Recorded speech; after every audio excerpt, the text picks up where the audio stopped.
அன்பு சொந்தங்களே, நம்முடைய இந்தியாவிற்கும் இலங்கைக்கும் இருக்கக்கூடிய குறிப்பாக மீனவர்கள் சம்பந்தப்பட்ட பிரச்சனைக்காக கடந்த வாரம் வெளியுறவுத்துறை அமைச்சரை சந்திப்பதற்காக வந்தோம். வெளியுறவுத்துறை அமைச்சரை சந்திச்சுட்டு ஜெய்சங்கர் ஐயாவை சந்திச்சுட்டு உங்கள்கிட்ட பேசணும். அன்னைக்கே உங்களுக்கு உறுதியளிச்சுட்டு போனோம். அடுத்த மீட்டிங், ஃபாலோ அப் மீட்டிங், இதை முழுமைப்படுத்துவதற்காக மீன்வளத்துறை அமைச்சரை இன்று சந்திக்கிறோம் அப்படின்னு சொல்லிட்டு போயிருந்தோம். அதே போல இன்று நம்முடைய மீனவ பிரதிநிதிகள் பாரதிய ஜனதா கட்சியினுடைய மூத்த தலைவர்களோடு இணைஞ்சு இங்க வந்திருக்கிறாங்க.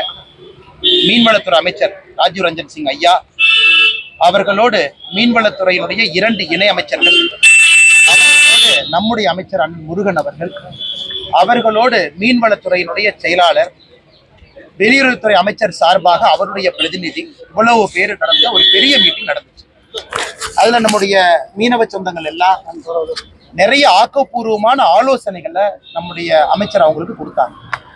அதே நேரத்தில் நம்முடைய மத்திய அமைச்சர் ஐயா ராஜீவ் ரஞ்சன் சிங் அவர்கள் தமிழ்நாட்டுக்கு தான் இந்தியாலேயே அதிகமான திட்டங்கள் மத்திய சம்பந்த யோஜனா நம்ம சொல்றோம், மீன்வளத்துறையினுடைய பிளாக்ஷிப் ப்ரோக்ராம். அதுல 11,056 கோடி மிக அதிகமாக கொடுக்கப்பட்ட மாநிலமே தமிழ்நாடு தான்.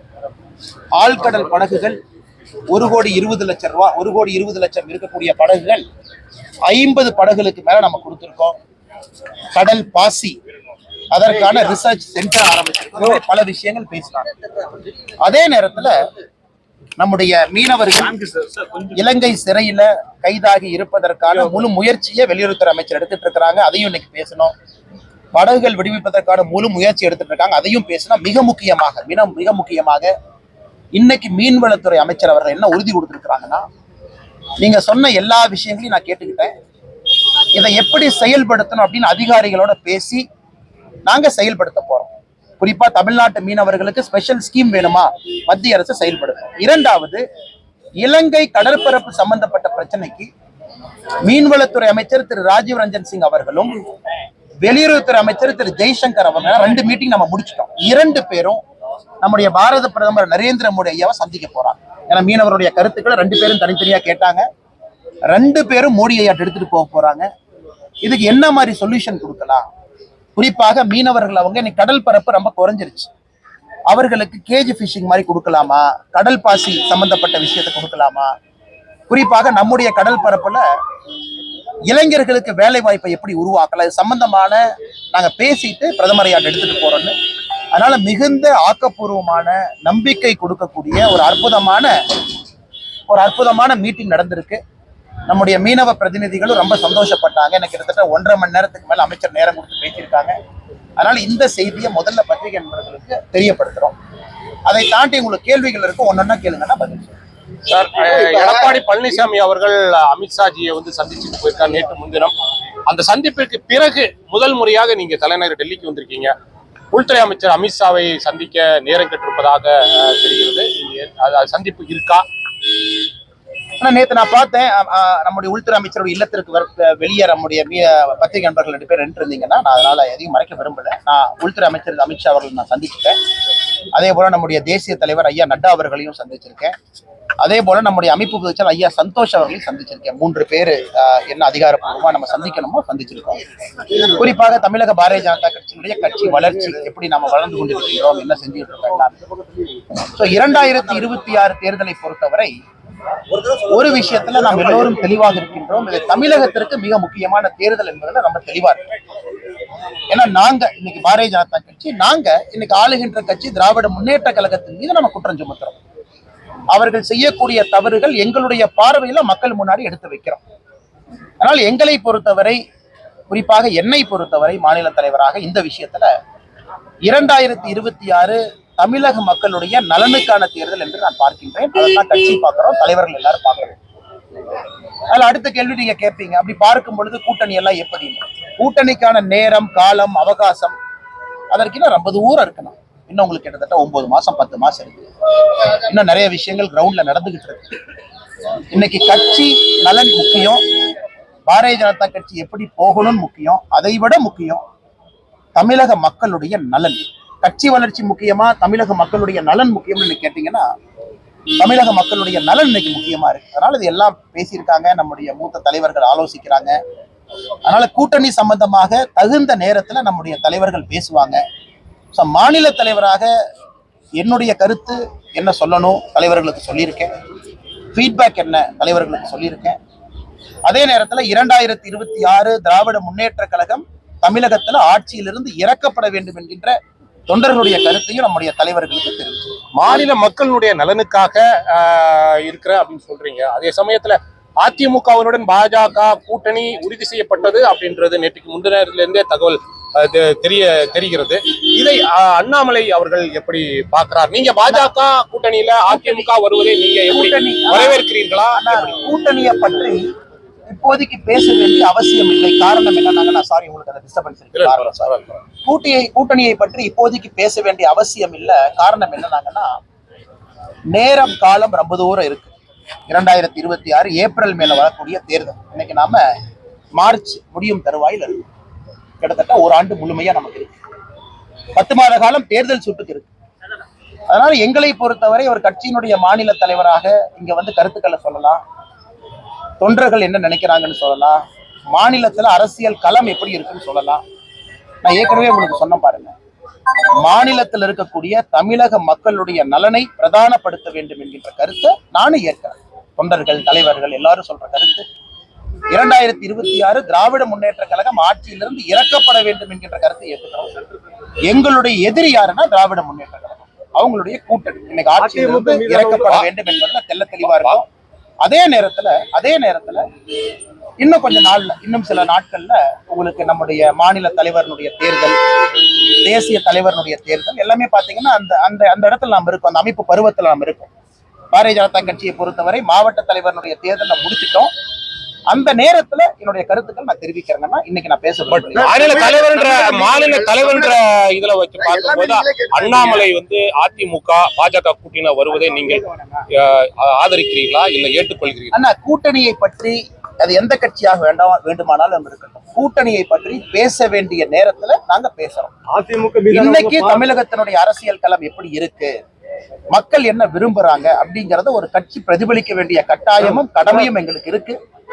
கூட்டணியை பற்றி நிச்சயமாக பேச வேண்டிய நேரத்துல பேசுறோம். மிக குறிப்பாக அண்ணாமலைன்னு ஒரு வார்த்தையை பயன்படுத்தி, இந்த கட்சியினுடைய தொண்டன் மாநில தலைவராக இருந்தாலும் எனக்குன்னு தனிப்பட்ட கருத்துக்கள் எதுவும் இல்லை. கட்சி முதன்மையானது, கட்சி முக்கியமானது, கட்சிக்காகத்தான் நாங்க எல்லாருமே இங்க இருக்கோம். எந்த மாற்று கருத்தும் இல்லை. இந்த கட்சியில மட்டும்தான் ஜனநாயக முறையில நடக்கும். ஒரு தலைவராக இருந்தாலும் தொண்டராக இருந்தாலும் கூப்பிட்டு கருத்து கேட்கறது, நம்முடைய கருத்துக்களை கேட்கறது, நாங்களே எங்களுடைய ஆலோசனைகளை சொல்றது, அதை எல்லாமே பாரதிய ஜனதா கட்சியினுடைய மூத்த தலைவர்கள் உள்வாங்கி இருக்கின்றார்கள். மிக விரைவில் மாநில தலைவருடைய தேர்தல் அதெல்லாம் நடக்க இருக்கும் பொழுது நான் பேசுறேன். தமிழக மீனவர்கள் வந்துட்டு ரொம்ப ஆண்டு காலமா வந்துட்டு பாதிக்கப்பட்டிருக்காங்க இலங்கை மீனவர்களால. ஒரு முறை கூட வந்து நம்ம இந்திய கடற்படை வந்துட்டு அதற்கான ஸ்டெப் எடுத்திருக்கா அவங்களை காப்பாத்துறதுக்கோ இருக்கோ, இல்ல இலங்கை கடற்படை தான் அவங்களை வந்துட்டு நம்ம தமிழக மீனவர்களை வந்து அடிச்சு இது பண்ணி எடுத்துட்டு போறாங்க. இலங்கை மீனவர்களுடைய படகுகள் இன்னைக்கு நாகப்பட்டினத்துல சிறைப்பிடிக்கப்பட்டிருக்கிறது. இலங்கை மீனவர்களுடைய படகுகளும் நம்முடைய கோஸ்ட் கார்டு கைப்பற்றி நம்முடைய பார்டர் பக்கத்துல யாராச்சும் வர்றாங்க தாண்டாங்கன்னா பிடிச்சி நாமளே வச்சிருக்கோம். இன்னைக்கு 7 படகுகளுக்கு மேல நம்ம பக்கத்துல இருக்கு. அதே நேரத்துல ஒரு நிமிஷம், ஆனா இஷ்யூ தெரிஞ்சுட்டு பேசுங்க. இதுல இஷ்யூ வந்து மெயின் இஷ்யூ என்னன்னா, இன்டர்நேஷனல் பார்டரை தாண்டும் பொழுது பிடிக்கிறாங்க. நம்முடைய ஆர்கியூமெண்ட் என்னன்னா, தமிழக மீனவர்கள் வேண்டுமென்றே இன்டர்நேஷனல் பார்டரை தாண்டல அப்படிங்கறத நம்ம ஆர்கியூமெண்ட். ஏன்னா 1921 இண்டோ ஸ்ரீலங்கன் அக்கார்டு இருந்துச்சு. அப்ப ஒரு பார்டர் கச்சத்தீவை தாண்டி இன்டர்நேஷனல் பார்டர் இருந்துச்சு. 1974 கச்சத்தீவு கொடுத்த பிறகு பார்டர் மாறிடுச்சு. அப்ப 4000 சதுர கிலோமீட்டர் நம்ம இலங்கைக்கு இழந்திருக்கோம். இன்னைக்கு நம்முடைய மீனவர்கள் பார்டரை தாண்டாங்கன்னா எந்த மீனவனும் வேண்டுமென்றே தாண்டுவது கிடையாது. அந்த மாதிரி பார்டர் அமைஞ்சிருக்குங்க. அங்க மட்டும்தான் உங்களுக்கு மீன் வரத்து இருக்கு. 74 வரைக்கும் பிரச்சனை இல்லாம இருந்தவங்க காங்கிரஸ் ஆட்சி கச்சத்தீவு கொடுத்த பிறகுதான் பிரச்சனை ஆரம்பிச்சிருக்கு. இன்னைக்கு அதற்கான தீர்வு, இன்னைக்கு நம்முடைய மீனவர்களுக்கு வாழ்வாதாரத்தை என்ன கொடுக்கலாம், அதற்கு தான் தீர்வை நோக்கி நம்ம போக ஆரம்பிச்சிருக்கோம். இந்த 2 மீட்டிங் கூட டெல்லியில வெளியுறவுத்துறை அமைச்சராக இருக்கட்டும், மீன்வளத்துறை அமைச்சராக இருக்கட்டும், நம்முடைய மீனவ சொந்தங்கள் அங்க ஃபிஷ் இருக்குன்னு போறாங்க, மீன் இருக்குன்னு போறாங்க. வேற ஏதாச்சும் பெட்டர் ஆல்டர்னேட் பண்ண முடியுமா, வேற ஏதாச்சும் திட்டங்கள் கொண்டு வர முடியுமா, கேஜி ஃபிஷிங்கை உருவாக்கலாமா, கடல் பாசி திட்டங்களை மேம்படுத்தலாமா, இல்ல ஆழ்கடல் படகுகளை இன்னும் அதிகப்படுத்தலாமா, சப்சிடிய, இது போன்ற பல விஷயங்கள் அமைச்சர் முன்னிலையில் இருக்கு. அதனால் நிச்சயமாக இதற்கு ஒரு நிரந்தரமான தீர்வு கொடுப்பதற்கான எல்லா முயற்சியும் எடுத்துக் கொண்டிருக்கின்றோம். சார், அமித்ஷாஜியை சந்திக்கும் போது இந்திய கடற்படை வந்து நம்ம தமிழக மீனவர்களை காப்பாத்துக்கான வாய்ப்பு இருக்கா? அதுக்கான உறுதி தர்றதுக்கான உறுதி இந்திய கடற்படையை பொறுத்த வரைக்கும் அவங்க நம்ம பார்டருக்குள்ளதான் அவங்க காப்பாற்ற முடியும். நம்ம பார்டரை தாண்டினா இந்திய கடற்படை என்ன பண்ண முடியுங்கண்ணே? இன்னைக்கு நம்ம பிரச்சனையே நான் சொல்வது வேண்டுமென்றே எந்த ஒரு மீனவ சொந்தமும் வேண்டுமென்ற இன்டர்நேஷனல் பார்டரை தாண்டது இல்ல. அவங்களுக்கு மீன் பிடிக்கக்கூடிய கடற்பரப்பே ரொம்ப குறைவா இருக்கு. அதுதான் நம்ம ஆர்கியூமெண்ட். அதற்கான தீர்வை நோக்கி நம்ம போயிட்டு இருக்கோம். நம்முடைய இந்தியன் கோஸ்ட் கார்டு எப்படி இன்டர்நேஷனல் பார்டரை தாண்ட முடியும்னா, நம்முடைய இன்டர்நேஷனல் பார்டருக்குள்ள ஸ்ரீலங்கன் நேவி வந்தாங்கன்னா நம்ம தட்டி தூக்கிட்டு வந்துருவோம். அப்படிலாம் யாரும் வர்றது கிடையாது. அதனால இன்னைக்கு மீனவ சொந்தங்களுக்கு பெர்மனன்ட் சொல்யூஷனுக்காக போராடி கொண்டிருக்கிறது தமிழக பாரதிய ஜனதா கட்சி. தமிழ்நாட்டு எலெக்ஷன்ல முடிச்சுட்டு வரேன். டிஎம்கேக்கும் டிவிகேக்கும் தான் போட்டி அப்படின்னு சொல்லி விஜய் சொல்லிருக்காரு. பாஜக அதிமுக இல்லன்றாரு. இந்த மாதிரி ஆனா மக்கள் வந்து ரெண்டு விஷயத்த பார்ப்பாங்க. மக்கள் எல்லாமே ரெண்டு விஷயத்த பார்ப்பாங்க. இப்ப நாங்க கால் கடக்க மீனவர்கள் அழைத்து கொண்டு வந்து வார வாரம் டெல்லியில வேலை செஞ்சுக்கிட்டு இருக்கோம். நேற்று ட்ரெயின் விடுறோம். இன்னைக்கு மீனவ பிரச்சனையை தீர்ப்பதற்கான போராட்டத்தில் இருக்கோம். போன வாரம் வெளியுறவுத்துறை அமைச்சரை பார்த்து வெளியே கொண்டு வரதுக்கான முயற்சியில் இருக்கோம். போராட்டம் பண்றோம், கைதாகிறோம், டாஸ்மாக் ஊழலை பத்தி பேசுறோம், வீதி வீதியா போறோம். இது ஒரு அரசியல். கட்சி ஆரம்பித்து 1.5 வருஷத்துல 3 முறை வெளியே வருவது அது ஒரு அரசியல். இந்த அரசியலை மக்கள் பார்ப்பாங்கல்ல. கட்சி ஆரம்பிச்சு எத்தனை முறை வெளியே வந்தீங்க, எத்தனை முறை ஏசி காரை தாண்டி வெளியே வந்தீங்க, எத்தனை முறை மண்டபத்துல மீட்டிங் போட்டீங்க. அதனால சகோதரர் விஜயாக இருக்கட்டும், யாராக இருந்தாலும் பேசுவதற்கு உரிமை இருக்கு. ஆனா களத்துல மக்கள் வந்து யாருக்கு யார் எதிரின்னு ஒரு ஓட்டர் முடிவு பண்றாங்க, ஒரு வாக்காளர் முடிவு பண்றாங்க, ஒரு தமிழ் சொந்தம் முடிவு பண்றாங்க. எப்படி முடிவு பண்றாங்க? உங்களுடைய தொலைக்காட்சியில எல்லா கட்சியும் பாக்குறாங்க. வீரவசனம் மட்டும் பேசுறாங்களா, வாய்ச்சவடால் விடுறாங்களா, சினிமா டயலாக் பேசுறாங்களா, இது ஒரு கட்சி. களத்துல வேலை செய்யறாங்களா, பிரச்சனைக்கு தீர்வு கொடுக்கறாங்களா, மக்களோடு மக்களா நிக்கிறாங்களா, இது ஒரு கட்சி. அதனால யாரையும் இந்த நேரத்தில் நான் குறை சொல்ல, எல்லாரும் அவங்கவுங்க கருத்தை சொல்லட்டும். நான் சொல்வது கம்பாரிசன். இன்னைக்கு பாரதிய ஜனதா கட்சி திராவிட முன்னேற்ற கழகத்துக்கு எதிரியாக நின்று கொண்டிருக்கின்றோம் என்றால் நாங்க எத்தனை பேர் கைதானோம் கணக்கு போட்டு பாருங்க. தமிழக அரசியல் களத்துல கடந்த 4 ஆண்டுகள்ல அதிகமாக கைது செய்யப்பட்ட தொண்டர்கள் யார்? பாரதிய ஜனதா கட்சி. அதிகமாக முடக்கப்பட்ட கட்சி எது? பாரதிய ஜனதா கட்சி. எத்தனை முறை பாரதிய ஜனதா கட்சி கோர்ட்டுக்கு போய் அனுமதி வாங்கி கூட்டம் நடத்தணும்? பாரதிய ஜனதா கட்சி. பாரதிய ஜனதா கட்சியினுடைய பாரத பிரதமர் நரேந்திர மோடி அவர்கள் வருவதற்கு அனுமதி கொடுக்கல. கோர்ட்டுக்கு போய் அனுமதி வாங்கி கோயம்புத்தூர் கொண்டு இதெல்லாம் மக்கள் பாக்குறாங்கல்ல. அதனால வாய்ச்சவடாலா, வெறும் பேச்சா, சினிமா டயலாகா, களத்துல வேலையா மக்கள் பாக்குறாங்க. ஏன்னா அதே டிவியில எல்லா தலைவர்களும் உங்கள்கிட்ட பேசும் பொழுது நாங்கள் எங்களுடைய வேலையை தமிழக மக்கள் முன்னால் வைத்திருக்கின்றோம், உங்களுக்காக பணி செய்யறோம், மக்கள் முடிவு செய்யட்டும் யார் யாருக்கு எதிரி. நாங்கள் தெளிவாக இருக்கின்றோம். திராவிட முன்னேற்ற கழகத்தினுடைய தப்பை சுட்டி காட்டுவதிலே, திருத்துவதில், மக்கள் மன்றத்தில் எடுத்து சொல்வதில், தீர்வு கொடுவதில், போராடுவதில் பாரதிய ஜனதா கட்சி இன்னைக்கு முதன்மையான கட்சியா. விஜய் இன்னைக்கு சொல்றாரு, பிரதமர் பத்தி பேசுறாரு. ஒரே நாடு ஒரே தேர்தல் என நீங்க ஸ்டார்ட் செய்யும் போதே புரிஞ்சிடுச்சு பிரதமர் சார், தமிழ்நாட்டை கொஞ்சம் கேர்ஃபுல்லா ஹேண்டில் பண்ணுங்க சார், தமிழ்நாடு நிறைய பேருக்கு தண்ணீர் காட்டி உள்ளது அப்படின்னு பிரதமரை கடுமையாக விமர்சனம் செய்திருக்கிறார் விஜய். இதை பத்தி நீங்க என்ன நினைக்கிறீங்க? நான் இன்னைக்கு சகோதரர் விஜய் அவருடைய தமிழக வெற்றி கழகத்தினுடைய பொதுக்குழு கூட்டம் நடக்குது. தமிழகத்துல நிறைய கேள்விகள் நீங்க கேட்டீங்க, சென்னையில் நடக்குது. இன்னைக்கு சகோதரர் விஜயாக இருக்கட்டும், அவரு கூட மேடையில பேசுறவங்களா இருக்கட்டும், ஒரு விஷயத்தை அவங்க புரிஞ்சுக்கணும். அரசியல் என்பது வெறும் மைக் எடுத்து பேசிவிட்டு கை காட்டிட்டு போறது அரசியல் கிடையாதுங்க. களத்துல நின்று வேலை பார்ப்பது அரசியல். நான் சகோதரர் விஜய் அவருக்கு ஒரு சின்ன அரசியல் பாடத்தை எடுக்கிறேன். 1973 கடைசியா டீலிமிட்டேஷன் நடந்த பொழுது, இப்ப நம்ம டீலிமிட்டேஷன் 2026 பேசுறோம். 1973 டீலிமிட்டேஷன் நடந்த போது சகோதரர் விஜய் நல்லா அவங்க கேட்டுக்கணும் அண்ணன், ஏன்னா சில அரசியல் புரிதல் அவருக்கு இருக்கணும். அன்னைக்கு இந்தியாவுடைய லோக்சபா சீட் 525 545 உயர்த்தப்படுகிறது. 1973 20 சீட் உயர்த்துறாங்க. 20 சீட்ல தமிழ்நாட்டுக்கு எவ்வளவு கிடைச்சது? 0. அப்ப 20 சீட்டு உயர்த்தியும் 1973 தமிழ்நாட்டுக்கு ஒரு சீட்டு கூட 73 கிடைக்கல டீலிமிட்டேஷன்ல. சில மாநிலங்களுக்கு 3 சீட் அதிகமாச்சு, சில மாநிலங்களுக்கு 2 சீட் அதிகமாச்சு, சில மாநிலங்களுக்கு 1 சீட் அதிகமாச்சு. அன்னைக்கு ஆட்சியில் இருந்தது யார்? காங்கிரஸ். தமிழ்நாட்டில் ஆட்சியில் இருந்தது யார்? திராவிட முன்னேற்ற கழகம். அம்மையார் இந்திரா காந்தி அவர்கள் கூப்பிட்ட அனைத்து கட்சி கூட்டத்திற்கு தமிழகம் சார்பாக 73 கூட்டத்துக்கு போனது யார்? கலைஞர் கருணாநிதி ஐயா. அன்னைக்கு திமுக டீலிமிட்டேஷன் கமிஷன் மீட்டிங் 1973 போய் இந்தியாவினுடைய லோக்சபா சீட் 20 உயர்த்தப்பட்ட பொழுது கலைஞர் ஐயா தமிழ்நாட்டுக்கு ஒரு சீட்டு கூட வாங்கி கொடுக்கல. அப்ப நாயப்படி விஜய் அவர்கள் குற்றச்சாட்டு வைக்கிறாருன்னா யாரு மேல வைக்கணும்? இதற்கு முன்னாடி டீலிமிட்டேஷன் நடந்த பொழுது ஆட்சியில யார் இருந்தாங்க? அப்ப தண்ணி விஜய் அவர் யாரு காட்டணும்? காங்கிரசுக்கும் திமுகவும் காட்டணும். 2026 நாங்க பண்ற டீலிமிட்டேஷன் ஒருவேளை வரும் பொழுது குறைவா இருந்தா பத்திரிகை நண்பர்கள் சொல்லுங்க. அண்ணா என்ன யூபி 10 கொடுத்தீங்க, தமிழ்நாட்டுக்கு 2 தான் கொடுத்திருக்கீங்க. நான் ஆதாரத்தின் அடிப்படையில பேசுறேன். அதனால சகோதரர் விஜய் அவர்கள் பேசும்பொழுது ஒரு அரசியல் புரிதலோடு பேசணும். சார், ஏன் அப்ப விஜய் அவர்கள் பிரதமரை இந்த கூட்டத்துல வந்து கடுமையாக விமர்சிக்கிறார்? பிரதமர்கிட்ட தனிப்பட்ட முறையில ஒரு பிரதமரை விமர்சிப்பதற்கு என்ன காரணம்? அண்ணே, அரசியலை பொறுத்த வரைக்கும் ஒரு ரவுடி அடிச்சாதான் இன்னொரு ரவுடிய மக்கள் ரவுடின்னு ஏத்துக்குவாங்க. யார் ரவுடி? படத்துல எல்லாம் சொல்றாங்க, நான் டான் சும்மா இல்ல 10 டான் அடிச்சேன். இன்னைக்கு இவங்க எல்லாமே யாருன்னா அரசியல்ல யாரு சக்தி வாய்ந்தவராக இருக்கிறாங்க அவர்களை பத்தி பேசினா ஒரு மைலேஜ் கிடைக்கும். இன்னைக்கு ராகுல் காந்தி அவரை பத்தி விஜய் அவங்க பேச முடியுமா? பேச முடியாது. விஜய் அவங்க அங்க வந்துட்டு யாரை பத்தி பேச முடியும்? விஜய் அவர்கள் ஒருத்தர் மேல குற்றச்சாட்டு வைக்கிறாங்கன்னா பிரதமர் மேலதான் வைக்க முடியும். ஏன்னா மீடியா வெளிச்சம். அதற்காக பேசுறாரு. ஆதாரத்தின் அடிப்படையில பேசினா நான் பதில் சொல்றேன். 1973 டீலிமிட்டேஷன் சொன்னேன். தமிழ்நாட்டுக்கு நிதி கொடுக்கல விஜய் சொல்றாரா? பதில் சொல்றேன் எவ்வளவு நிதி கொடுத்தோம்னு. இது என்னுடைய கடமை. அதனால தொடர்ந்து நான் சொல்லிக் கொண்டிருப்பது. அது மட்டும் இல்ல, இன்னொரு நண்பர் கேள்வி கேட்டீங்கன்னா உங்களை பத்தி எடப்பாடி அவர்கள் டிவிகேல வந்து இன்னதோ ஒண்ணு சொன்னாங்க. ஆனா சகோதரர் விஜய் அவர்கள் ஒரு விஷயத்தை உணர்ந்தோம்.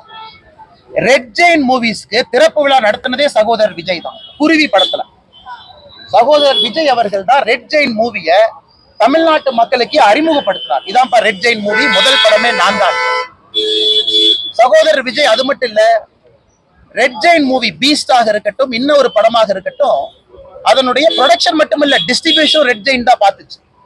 நான் ஆதாரத்தின் அடிப்படையில சொல்றேன். யாராச்சும் ஒருத்தர் எங்க மேல குற்றச்சாட்டு வைக்கிறாங்க, பாரதிய ஜனதா கட்சியின் மீது வைக்கிறாங்கன்னா சகோதரர் விஜய் அவர்களும் அவருக்கு கேள்வி கேட்டுக்கணும். ரெட் ஜெயின் படத்தை முதலாக குருவி மூலமாக தமிழ்நாட்டுக்கு அறிமுகம் செஞ்சது யாரு? இன்னைக்கு மீடியா இண்டஸ்ட்ரி எல்லாமே ஒரு தனிப்பட்ட நபருடைய கட்டுப்பாட்டில் இருக்கு, ஆதிக்கத்தில் இருக்குன்னா, உதயநிதி ஸ்டாலின் ஆதிக்கத்தில் இருக்குன்னா, ரெட் ஜெயின் மூவிக்கு தேங்காய் உடைச்சு பூஜை போட்டது யாரு? இன்னைக்கு எல்லாம் மேடையில் ஏறி இன்னைக்கு வாய்க்கிலேயே டிவிக்கேல சில பேர் பேசுறாங்க. டிவிக்கேல சில பேர் பேசுறாங்க, அண்ணாமலை இப்படி அண்ணாமலை அப்படி. ஆனா அவங்களுக்கு நான் பதில் சொல்லணும், தப்பா போயிருந்தேன். இன்னைக்கு டிவிக்கேல ஒருத்தர் திமுக உட்கார்ந்தார். திமுகக்கு வேலை பார்த்தார் லாட்டரி பணத்தை வச்சு. திமுக இருந்து விசிகேக்கு தாவினார் லாட்டரி பணத்தை வச்சு. விசிகேல இருந்து இன்னைக்கு விஜய்க்கு தாவி இருக்கார். அவரோட ஐடியா என்னன்னா, தமிழக வெற்றி கழகத்தை லாட்டரி விற்பனை கழகமா மாத்தணுங்கிறது அவர் ஐடியா. தமிழக வெற்றி கழகங்கிற பேர் சரியில்லை, இதை லாட்டரி விற்பனை கழகமா மாத்திட்டோம்னா நல்லா இருக்குங்கிறதுக்காக இன்னைக்கு விஜயோட போய் இணைஞ்சிருக்காரு. இன்னைக்கு அவங்க என்னைய பத்தி குறை சொல்றாங்க. தமிழ்நாட்டுல ஊழலை உடைத்து பேசுவதில் நம்பர் 1 பாரதிய ஜனதா கட்சி. மக்கள் மன்றத்துல இருப்பது பாரதிய ஜனதா கட்சி. பிரச்சனைகள்ல மாட்டி இருப்பது பாரதிய ஜனதா கட்சி. ஆளுங்கட்சியினுடைய வழக்கு, அவதூற பேச்சுக்கள். அதனால எங்களைய பார்த்து யாராவது டிஎம்கேக்கு ஆதரவா நாங்க செயல்படுறோம்னா நீங்க யோசிச்சுங்க அவங்க பேச்சு எப்படிப்பட்ட பேச்சு. கடந்த உங்க தலைவரையே இவ்வளவு பெரிய விமர்சனமாக்கி என்ன சொல்ல விரும்புறீங்க? இபிஎஸ் வந்து அமித்ஷாவை பார்த்ததுக்கு அப்புறம் முன்னாடி இருந்த உங்களுக்கு அதிமுகவுடனான ஒரு மோதல் போக்கு எப்படி போகும்? மோதல் போக்கு இல்லைன்னே, நான் வந்து எதுக்குன்னே செருப்பெல்லாம் விட்டு எதுக்குன்னு ரோட்ல கூட பேசிட்டு இருக்கேன். இல்ல, அதுதான் என் கட்சியை வளர்த்தணும்னு நான் நிக்கிறேனே. என் தொண்டை செத்து போய் 50 வருஷம் 60 வருஷமா பிஜேபி வளருமா வளராதான்னு என் தொண்டை நின்றுட்டு இருக்கான். I am answerable to my cadre. என்னுடைய ஆக்டிவிட்டி எல்லாமே மாநில தலைவராக என்னுடைய கட்சியை வலிமைப்படுத்துவதற்கு தான் நான் உழைக்கிறேன். அதே நேரத்தில் 2027 பொறுத்த வரைக்கும் ஒரு வார்த்தையை நான் பயன்படுத்தினேன், தமிழக மக்களுடைய நலன் சில நேரத்தில் கட்சியினுடைய நலனை விட முக்கியத்துவம் வாய்ந்ததாக இருக்கிறது. அதனால என்னை பொறுத்தவரை எந்த பொறுப்பிலும் வேலை செய்வதற்கு நான் தயார், தொண்டனாக வேலை செய்வதற்கும் தயார். என்னால யாருக்கும் எப்பவும் பிரச்சனை வராது. கட்சி தலைமை அதிமுக கூட்டணியில் சேர்வதற்கு ஒத்துக்கொண்டால் அண்ணாமலை ஏற்றுக்கொள்வாரா? கட்சி தலைமை அண்ணாமலை ஏத்துக்கிறாரு, அண்ணாமலை ஏத்துக்கல அப்படிங்கிற பிரச்சனையே இல்லைங்க. என்னுடைய வேலை என்னவோ அது தொண்டனாக கூட நான் செய்வேன். தலைவர் என்கின்ற பதவி இருந்தா தான் செய்யணும் என்கின்ற அவசியம் கிடையாது. அதனால் எந்த கருத்துக்களாக இருந்தாலும் நாங்க எங்களுடைய தலைவர்கள்ட்ட சொல்லியிருக்கோம். தமிழக மக்களுடைய நலன் முக்கியமானது, முதன்மையானது. அதற்காக அண்ணாமலையை பொறுத்தவரை எதை வேண்டுமானாலும் செய்வதற்கு நான் தயாராக இருக்கிறேன்.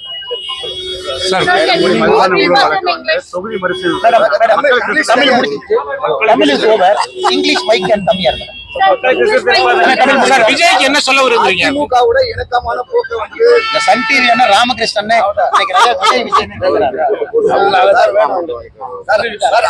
அமித்ஷா உங்களுக்கு வந்து இங்க பாருங்க, நீங்க வந்து அமித்ஷாஜிய பாத்தீங்களான்னு கேட்டீங்க. நான் உங்களைய பார்த்தேன்னு சொல்ல பார்த்தனே சொன்னீங்க. உங்களுக்கு அரசியல் பத்தி நீங்க பேசலையே? அமித்ஷாவை பார்த்ததுக்கு அப்புறம் கண்டிப்பா பேசியிருப்பாரு, அரசியல் பத்தி கண்டிப்பா கூட்டணி பத்தி பேசியிருப்பாரு. அண்ணே ஒரு பாயிண்ட் சொல்லுங்க. ஒரு கட்சியில தலைவர்கள் தொண்டர்கள் என்ன பேசுறோம் அப்படிங்கிறது எங்களுக்குள்ளேங்க.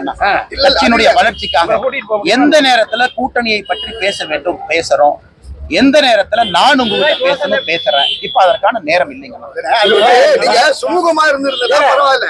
இப்ப நீங்க வந்து ஒரு மோதல் இபிஎஸ்க்கு உங்களுக்கு ஒரு சில மோதல் போக்கு இருக்குது. இது சம்பந்தமா எல்லாம் சொல்லிட்டேன்.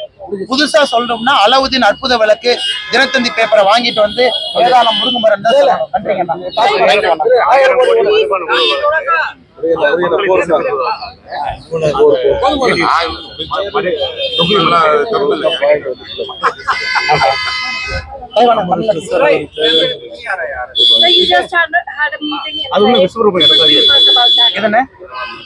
அது விஸ்வரூபத்தில் தானே இருக்குது.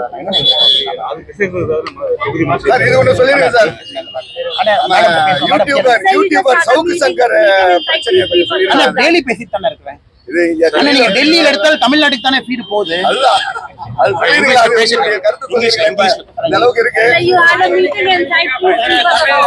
Madam, you are aware, our Tamil brothers and sisters, fishermen brothers and sisters, of late, close to 100 people, they got arrested by the Sri Lankan Navy, and right from